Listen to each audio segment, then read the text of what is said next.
থেকে ওনার আবর স্থাবর যা সম্পত্তি আছে সব ট্রাস্টের নামে সে লিখে দিয়ে দিয়েছে। ট্রাস্টের নামে অলরেডি সব কিছু আমরা পাইছি।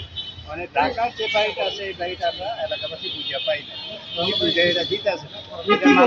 উনি কি বলতেছে? উনি বলতে চাচ্ছে এটা ওনার ভাইয়ের সম্পদ, ওনার বাবির সম্পদ, সেই ওয়ারিশের সূত্রে সে পাওনা।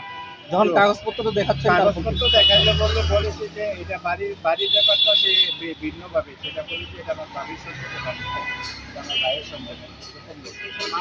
আসলে এটা ভাইয়ের সম্পদ, ভাইয়ের সম্পদ। সে এটা বুঝাইতে যাচ্ছে যে এটা বাবির সম্পদ। বাবির সম্পদ তো বাবির নামে দেওয়া গেছে, সেটিও বাবিও তার নামে দেওয়া গেছে। আপনাদেরকে দান করছে না না, ওনার কোনো নিঃসন্তান, ওনার কোনো সন্তান নাই। উনি সমাজসেবক ছিলেন, এতিমদের জন্য উনি ওনার অনেক সম্পত্তি সব দিয়ে গেছে।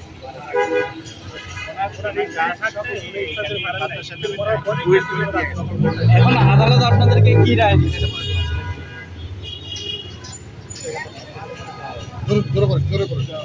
উনি কোনো আত্মীয় স্বজন বা অন্য কাউকে তো এই ব্যাপারে সহযোগিতা করছেন। আসলে উনি অর্থের লোভী, অর্থ নিয়ে এসে বেশি একটা লড়াচড়া করছে।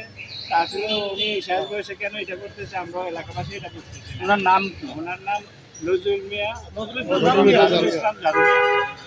তো উনি এই মাদ্রাসা একসময় পরিচালনা করছে, কিন্তু শেষ সময় এসে উনি মাদ্রাসাটাকে রোজগার করে দিয়েছে, একদম খারাপ করে দিয়েছে। তারপরে এলাকাবাসী ধরছে, এলাকাবাসী ধরে সব কিছু বুঝে হয়েছে। এই বাড়িটা আমরা বুঝে পাইতেছি না, এটা আমরা কেসও করছি, কেসও আমরা পাইছি না।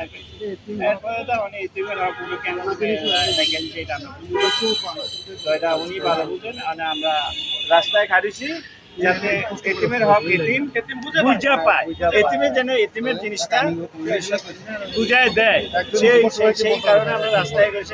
আপনারা আশা ব্যক্ত করি কোনো নদী ব্যক্তি